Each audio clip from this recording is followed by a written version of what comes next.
Bag. एक समय की बात है, हिमालय की गोद में बसे छोटे से गांव ध्रुवपुर में एक गरीब किसान रमन अपने परिवार के साथ रहता था। रमन का जीवन कठिनाइयों से भरा हुआ था, परंतु उसके पास एक अद्वितीय गुण था। वह हमेशा खुश रहता था और दूसरों की मदद करने में कभी पीछे नहीं हटता था। एक दिन जब रमन जंगल में लकड़ियां काटने गया तो उसने एक अजीब चमकती हुई वस्तु देखी।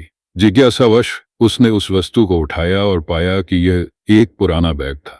जैसे ही उसने बैग खोला, उसकी आंखें चौंधिया गईं। बैग में अनेक प्रकार के आभूषण, सोने चांदी के सिक्के और कीमती पत्थर भरे हुए थे। रमन को पहले तो विश्वास ही नहीं हुआ कि यह सच है। उसने बैग को ध्यान से देखा तो पाया कि बैग के अंदर एक छोटा सा नोट भी था। नोट पर लिखा था, यह जादुई बैग है, इसे उचित उपयोग के लिए प्रयोग करें। रमन ने बैग को वापस बंद कर दिया और घर की ओर चल पड़ा। घर पहुंचने पर रमन ने अपने परिवार को बैग के बारे में बताया।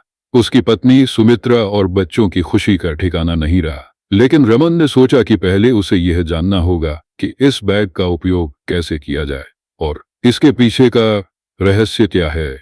अगले दिन रमन गांव के बुजुर्ग और ज्ञानी पंडित जी के पास गया और उन्हें बैग के बारे में बताया। पंडित जी ने बैग को ध्यान से देखा और कहा, यह बैग केवल सच्चे और ईमानदार लोगों के लिए ही काम करता है। जो भी इसका दुरुपयोग करेगा उसे भारी परिणाम भुगतने होंगे।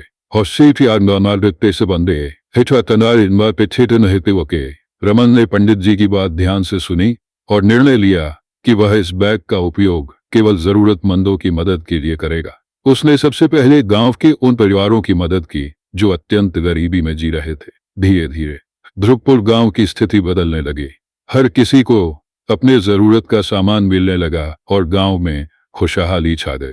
रमन की ईमानदारी और उदारता के कारण बैग ने कभी भी उसके साथ धोखा नहीं किया। वह हमेशा अपनी जरूरतों के अनुसार बैग से सामान निकालता और लोगों की मदद करता रहा। उसकी नेकदिली के कारण गांव के लोग उसे बहुत मान सम्मान देने लगे। ईश्वर से होशियार से एक दिन गांव में एक व्यापारी आया। उसने गांव के लोगों से रमन और उसके जादुई बैग के बारे में सुना। वह बहुत लालची था और उसने सोचा कि अगर वह बैग उसके पास आ जाए तो वह अमीर बन जाएगा। उसने रमन को तरह तरह के प्रलोभन देने की कोशिश की, पर रमन ने उसके प्रस्ताव को ठुकरा दिया। लेकिन व्यापारी ने हार नहीं मानी।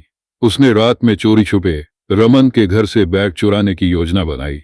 उस रात जब सब सो रहे थे, व्यापारी ने बैग चुरा दिया और अपने घर भाग गया। उसने बैग को खोलकर देखा, पर बैग खाली था। उसने कई बार बैग को झाड़ा, लेकिन उसमें से कुछ नहीं निकला। रमन को जब सुबह पता चला कि बैग चोरी हो गया है, तो उसने भगवान से प्रार्थना की और कहा, हे भगवान, मैं इस बैग का उपयोग केवल लोगों की भलाई के लिए करता था। यदि आपने मुझे यह बैग सही कारणों से दिया था तो कृपया इसे मुझे वापस दिलाएं।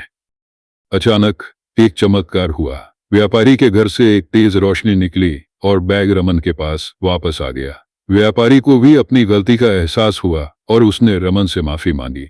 रमन ने उसे माफ कर दिया और उसे समझाया कि ईमानदारी और नेकदिली से ही जीवन में सच्ची खुशहाली मिलती है। इसके बाद व्यापारी ने भी रमन के साथ मिलकर गांव की भलाई के कामों में अपना योगदान देना शुरू किया। इस प्रकार जादुई बैग ने न केवल रमन के जीवन को बदल दिया, बल्कि पूरे ध्रुवपुर गांव को एक नया जीवन दिया। रमन और उसका परिवार सदैव खुशी और समृद्धि से जीवन बिताते रहे और गांव में हमेशा शांति और खुशहाली बनी रही।